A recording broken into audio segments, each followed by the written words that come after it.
And it's Gordo here from Gordo's Games, and we're back for some more Digimon TCG content today. And today is a look into BT11 and what it has in store for us. Now, as we all know, I've spent a lot of time playing Blackwargreymon. Overall, the deck itself, I've played it since BT8. I really enjoy the deck, the style of play, and it gets a whole kind of new look. Now, this is my take on it. If you do like it, don't forget to like, comment, subscribe. Leave something down below just to let me know if you did think this was a good take on the deck, or what things you would change yourself. But overall, this is how I'm looking to test. I'm not saying for guaranteed this is the best way to play it. I think there are going to be a few different variations to it, which is good because I like flexibility in decks. But as you can see here, I am playing with a red base again. Similar to how I've done previously, because I do feel like the red base just offers a good amount.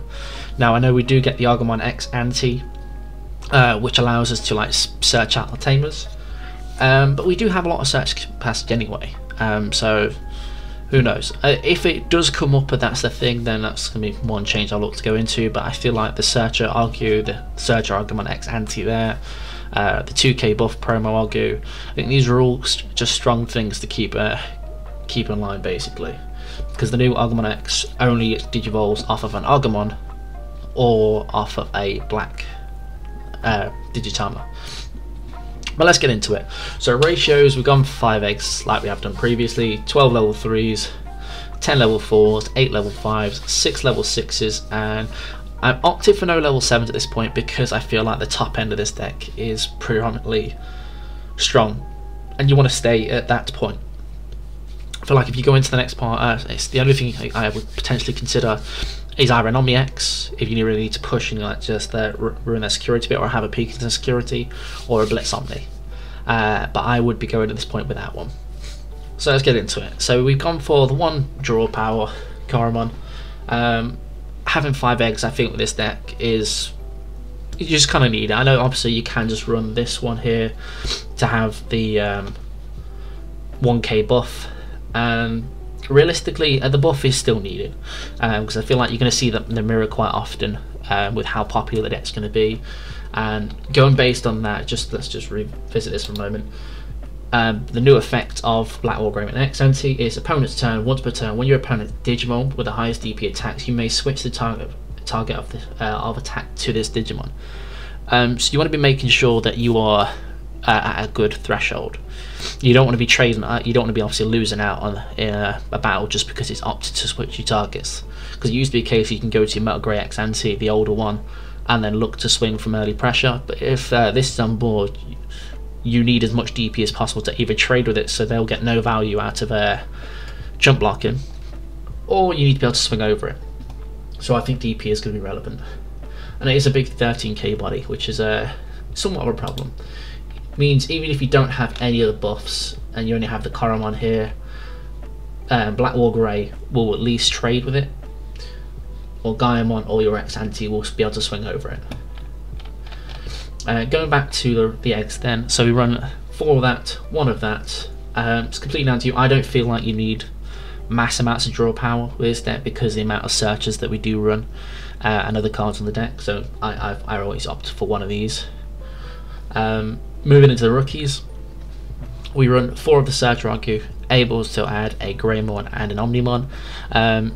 Yes, okay, with no Omnis in the deck, so you don't get the value to get 2 things, but realistically it's still a strong Searcher regardless. You still reveal 3, add a Greymon to hand. Regardless how that works out, you're still looking to add plus something back off of it.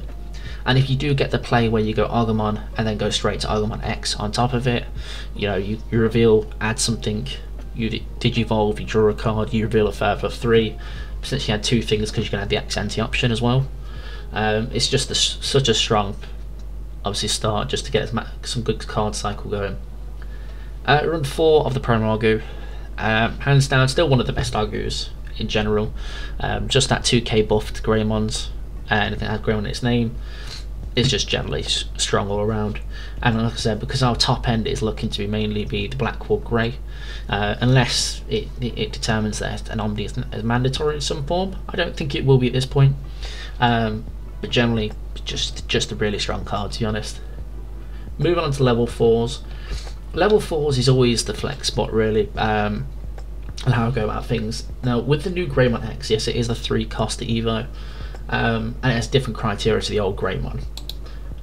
But one of its main pieces here, and so it's a really strong piece to obviously go into, is when this Digimon would digivolve into a card with Greymon in its name, reduce the Digivolution cost by 1 for each card of that colour. Each colour of that card. That's what I meant to say. So technically, obviously, this is going to have 2 things in it. So you're going to have red and black. If you've got X anti-option underneath the well, that also gets included. So technically, it goes down to being 1. So that's an obscene amount of reduction. So technically, you can be looking to get your Metal Greymon for a cost of 1. Most of the times it will be 2, but that's that's a lot of that's basically your win rate coming into effect there. Win rate, you pay 2, you remove the Digivolution cost of 4. This one's just taken down to a flat 2, so it's a really strong card to have. And sometimes when you're going taking your turns and that, so you'll go through the whole thing where your opponent will go first, they'll go rookie, they'll go champion, they'll put you on 2. What tends to happen if you don't have an ideal hand is you'll go rookie, you'll go champion, so you go down to 0, and you can't put them any less than 3 because you go into your level 5. In this deck, you don't any less than 4 unless you've got something else to play down, like an Argu or something else like that. Alright, idealistically, you want to be seeing a cool boy or something to throw down as well, but you don't want to be sat there and passing over too much memory. So if you go in this one, if they put you on 2, you go into your Argu, you then go into your Greymon, or if you go straight into this, you go into your Greymon-X Anti, and you pass them over at 1. Just being able to choke in some circumstances can be really strong. So yeah, it's a very niche thing. It can come up, but the ability to choke is kind of like Deltamon. Deltamon's a really strong card, and this kind of replaces the Deltamon in this deck overall. I'm not saying Deltamon's not still viable. You could still run it, but why would you not just run another Greymon, in all honesty? So yeah, it's a very, very strong card, and it also does have the new effects with it, which is when this Digimon has Greymon or Omnimon in its name and an effect would delete or return it to your hand or deck, you may return 1 X antibody in this Digimon's Dilution card to the bottom of its owner's deck to prevent it from leaving play. So it's a slightly different condition compared to the old Greymon-X, where if you have 2 of the same level, you can discard those or trash those, and you can basically stop from being bounced or deleted. And this is why we will be running more X anti options in this deck, just to keep being able to recycle those. I'm not sure as of yet whether the other Greymon-X anti is something that's worthwhile running still. That will require a little bit of testing, but I do feel like this takes, just with its effect to make your level 5s cheaper, and its new effects, obviously using less sources to stop you from being bounced or deleted, can be quite relevant.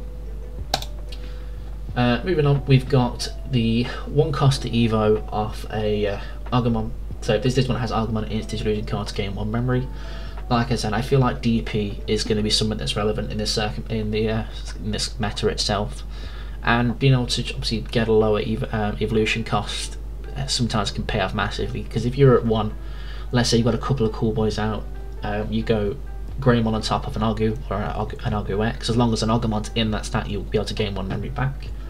Then you go into Greymon-X Anti, you trigger your cool boys, and you're able to extend out your turn by a substantial amount. So this one can come up, and having the 2k buff there is it means even if you miss the Argu there, you have another way of looking to push with a higher DP count. Because 9 times out of 10, one of the worst things you can do is swing in and you lose your stat because you had no buffs whatsoever.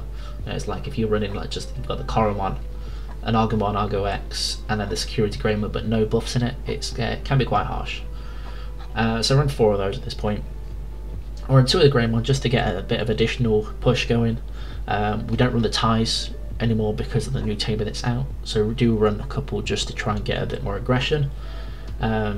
We don't need a lot of it though because of how the deck's looking to play, because we're not so much about just obviously clearing out their security in one large jet. We are able to control it by trashing some of their security as we go, which is some of the next cards I'll go through in a minute for you. And this is the one we're speaking about. So this is the new Metal Grey X that it does replace the old one in this style of deck, Maybe not so in others like Blackwargreymon-X and stuff like that, because of it doesn't necessarily fit with how that would play. But until the end of your opponent's turn, so this is when digivolving, you can digivolve one of a Blackwargreymon. So there is a 1 cost Evo one there, so you're having to pay for the X anti Evo, which is balanced for what it does. But until the end of your opponent's turn, your opponent's effects can't reduce this Digimon's DP, and it can't de-digivolve it. So Wyvern's Breath, any sort of de-digivolve won't trigger on this. Then if this Digimon has Blackwargreymon or X antibody in its Digivolution cards, delete one of your opponent's Digimon with 6,000 less DP. And that's quite a big thing, because let's not forget the Blackwargreymon that we're going to be going off is going to be this one majority of the time. So you have de-digivolve one on this one and delete anything that's 3,000 DP or less. You can clear out a little body, for instance. And then you go into this, and it's got the case of you can then delete a 6,000 body. So you're looking to clear out 2 bodies just on those Evos alone, which is a good amount of pressure and control on board. The inheritable on this is one of the interesting ones also. When a Digimon, so opponent's turn, once per turn, when a Digimon becomes unsuspended, if this Digimon's name contains Greymon or Omnimon, trash the top card of your opponent's security stack. So this is why I say we don't need as much security checks in a large fashion as much now. We're looking to more play even more of a control game than we did before, is because we're going to look to trash their securities as and where possible. So it really can help us out in the security control matchups. It can help us out in the Mastimon, things like that, ones where we know there's likely to be problematic security of some sort. But I mean, in general, just trashing any security is a win, because that could be a tamer, that could be a memory boost, that could be all sorts of things that can cause you problems. You're eliminating a potential risk for yourself. So with you obviously being able to swing into your suspenders because of the BT8 Blackwargreymon, having this on there as well, and then going into your Blackwargrey, etc., or Gaiamon, allows it triggers, because it's when a Digimon becomes unsuspended. So it doesn't mean just this Digimon, it's when a Digimon becomes unsuspended, which is one of the strong things about it. Moving on. This card needs no explanation. Its inheritable is one of the strongest in this deck, because it gives it the whole principle of being a control deck, because you can attack with any unsuspended things as long as you have Dragonkin or Machine in it. So it works well in Machine Dramon, Chaos Dramon, it works amazing in the Greymon stuff, particularly Blackwargrey, because obviously it's got the whole effect of which you swing into if you delete something, you get to unsuspend. You know, just having those effects to be able to swing into their active bodies really means that your opponent cannot build on board. It's a big detriment to them, especially if they're not seeing the pieces. If you go against somebody and you've got your stack pretty much built up and they're having to hard play things, they're not likely to be able to survive that matchup unless they outright just delete your body. But by that point, you're going to have some sort of protection clause in there. Moving into the level 6s then. So this is probably the hardest part for ratios wise, because I would like more Blackwargreymon. But obviously, because of we're looking to use the whole thing when you unsuspend and all that kind of stuff, I think the reboot here from the Gaiamon and the Blackwargreymon X anti is the bigger of the two. So we run 3 of the new Blackwargreymon X anti. I already read through its first effect for you, but its second effect is once per turn, when a Digimon becomes unsuspended, if this Digimon has Blackwargreymon or X antibody in its Digivolution card, you may delete one of your opponent's Digimon with the lowest play cost. So not only are we looking to control things by swinging into their bodies, if you have, if you have this on board, Blackwargreymon X anti in stack, you're going to look to pop some every single turn. If they're less than an hour, whatever the lowest play cost is, you're going to look to delete some. And that's a lot of pressure to deal with. Not only are you not allowed to build up one thing on board because we might swing into it with Blackwargreymon or Gaia or whatnot. Even if you go wider, we're going to look to potentially take out some at least one thing at a time. So this card is a little bit insane, but it's great to see. Moving on to the next one, we've had it since BT8. It's never been a bad card. No, if this Digimon has a red Digivolution card, choose any number of your opponent's Digimon. If this Digimon has a black Digivolution card, choose any number of your opponent's Tamers. Then the chosen card's play cost must add up to 6 or less. Delete the chosen cards. It's Tamer removal, it's Digimon removal, and you can alternate between the two, which is just a very strong card. Anything that gets rid of some Tamers and that can really put a dampening some of your opponent's plays. Like for instance, if you play against Security Control, if they're running a let's say yellow base, but they need purple to be live for the Chaos Degrade, things like that, getting rid of their Karis, Mimis, any of those kind of stuff can really put them behind, because they'll be sat there with an option they can't use until they play down a tamer. So this can put in a lot of work. All turns, once per turn, one of the opponent's Digimon is deleted, you may unsuspend this Digimon. So this also plays into the factor of unsuspending. Let's say for example your opponent didn't have a Digimon out at the time, so it hasn't become unsuspended, so it's not swung, it's not dull. So we wouldn't then trigger the Blackwargreymon-X. But let's say we swing, we haven't died to security, we're left unsuspended, the opponent raises out, they swing, they die to security, and then Blackwargrey would then unsuspend, and it would then trigger the Blackwargreymon-X ante, because it is when a Digimon becomes unsuspended. It doesn't say main phase, doesn't say hatch phase, anything like that, it's just during your opponent's turn. So it's something you really have to kind of consider with things like this and this. Gaimon, just a very helpful card overall for its factor. It's got Blitz, it's got Security Attack +1, it's got Reboot. Obviously the Blitz and the Digivolve, and when Digivolves they're only kind of one-time things, but having Security Attack +1 and Reboot, it is basically a miniature Ragnar, let's be real. And it's just a very strong card. You can literally wreck somebody's complete stack by just swinging Digivolving it, because it could be to the point of, let's say for instance, I mean Melga's not a great matchup for us, let's be realistic, but if they haven't got the most optimal stack, let's say they got a Blackwargreymon-X and then a Greymon-X underneath, being able to swing Digivolve that to get the words out, Digivolve up, and then being able to Digivolve them down to the Greymon-X, which means they can't then protect the stack and you just swing straight over it, can really put them behind. Obviously that's it's not the most common situation that happens, but it can happen with some things. One frequent thing that's helpful was when you played against Alphamon back in its day, where it used to just get rid of its entire stack and it left itself with just the egg underneath it. So you swing Digivolve it and that gets deleted because you can't exist on the board. So it's just generally a strong card overall. We move into the Tamers option lineup. So we run two of the new option, Hades Force. It's just a very strong removal card. If you have an X antibody in your resolution cards on board, it then becomes a 5-cost option, which is quite fine to use in hand by all means. And its effect is choose any number of your opponent's Digimon and Tamers whose total play cost adds up to the play cost of one of your Digimon with Greymon in its name, play or less, and delete them. Then one of your Digimon with Greymon in its name may attack your opponent. So it's what's the option card I'm thinking of? Gaia Force 0 or something like that. There's one that allows you to delete a 13k body, and then you can attack with it. It's similar to that, but the fact is obviously we can make this a 5-cost. Generally, I just think it's got a little bit more playability in it, because of the reduction. And then obviously, if worst comes to worst, delete one of your opponent's Digimon with the highest play costs. So it's not quite a Gaia Force because it has to target the highest play costs, but generally you always really want to target the highest play cost 9 times out of 10. Only time that's going to kind of bite you is if they have a protection clause in the stack to get around that.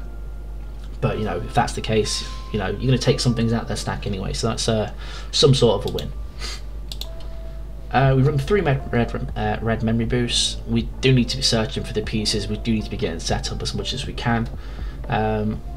I was considering the win rates if they're going to be viable in this list. I think until testing a little bit, I don't know if that's going to be needed as much because of the new Greymon-X ante, but it depends on how viable that card is. If it's that doesn't come up and the old Greymon-X ante is probably more viable overall, then it might just be the case of going back to the old Grey-X ante and maybe taking it back into the win rate, but I do think this card will put in a lot of work. We run 3 X antibody options. With the new clause and that we need the X antibody option in play for things like this, to be able to get a protection clause and reducing things like this. it's something's going to be needed. And it's a nice little thing to hit in security sometimes. It's not quite a hammer spot, but it will gain you in memory and add to hand. So the more you have of this, you never, if it's in security, it gets added to your hand anyway, so you don't miss out on it. We don't really trash thing in this deck, so it's not like we're going to mill it in any way. So we're likely to see these, and we're likely to recur these to the bottom of the deck with things like this. Running 2 of the new Tamer. This is probably the part I'm most unsure about when it comes to the ratios with it. I was potentially thinking go 3-3 here, but just the 2 cost cool boys just put into too much work overall. So I've gone with 2U here, and its effect is it's a memory resetter, which is nice. But when one of your Digimon digivolves into a Digimon with Greymon in its name, by suspending this Tamer, that Digimon gets plus 2000 DP into the end of your opponent's turn. If it digivolved into the same level Digimon, that Digimon isn't affected by the effects of your opponent's option cards until the end of your opponent's turn. So that in itself is massive. You're shutting off your opponent's option card. So, we're looking to trash their security, but if we're digivolving up and if we're going into the same level, we're then saying, no, you can't use an option card on me. So they can't Chaos Degrade me, they can't Gaia Force me, they can't use the yellow option card that I have no idea how you'd say the name of. So that's a massive one, realistically. So there could be tweaks in the ratios for this one. And finally, Cool Boy. This card needs no explanation. It's great for cycling cards, it's great for just generally gaining your memory to extend your turns out. It's a 2 cost card, so which means you're able to choke your opponent. They put you to 1, you play Cool Boy, you put them back to 1, and it really just allows you to really extend your turns or shorten your opponent's turns by just being able to choke them up on them as minimal memory as possible. But that's the deck. That's Blackwargreymon-X Anti. This is my take on what I'm going to be trying to start with going into BT11. I will be doing some testing as I go into prior to BT11 over on Tabletop Simulator. So I'll let you know how it goes there. If I do get any content, I will ping it up here for you so you can all see. But don't forget to leave a comment down below if you did enjoy this deck profile, if you did enjoy the content. And also, another thing from our side, if you do have any ideas of content you'd like to see, things you'd like to see on the channel, and what we can do to really up the content for you overall, by all means, just drop me a comment. We're always happy to take things on board, and we're always happy to take on new challenges. But for myself here at Gordo's Games, thanks for tuning in, and thanks for supporting the channel. Catch you all later.